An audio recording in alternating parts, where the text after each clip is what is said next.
Mega கூட்டணி எடப்பாடி சொல்ற மாதிரி, நயினா நாகேந்திரன் சொல்ற மாதிரி ஒரு மெகா கூட்டணி அமைச்சு திமுக வீழ்த்திடலாமே. நீங்க மெகா கூட்டணி சொல்றீங்களே தவிர யாருமே உங்க கூட வர மாட்டேங்கிறாங்களே. யார் வரணும் சொல்லுங்க. பாமக வரல, மீதி யார் யாரெல்லாம் வந்து சொல்லுங்க. நீங்க யார் யாரெல்லாம் சொல்லுங்க. தேமுதிக உங்க கூட்டணியில இருக்காங்களா? இல்ல பிரதர், நான் என்ன சொல்றேன், இது வந்து அரசியல் சம்பந்தப்பட்ட விஷயம் இல்லைங்க.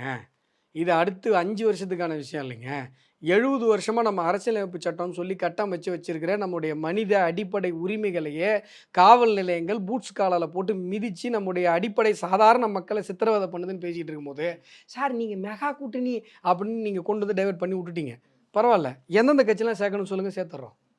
நீங்க சொல்லுங்க. நீங்க யாரும் வர மாட்டேங்கிறாங்க, நான் சொல்றேன். இல்ல வரமாட்டாங்கன்னு என்னங்க, எலெக்ஷன் வந்தா தாங்க வருவாங்க.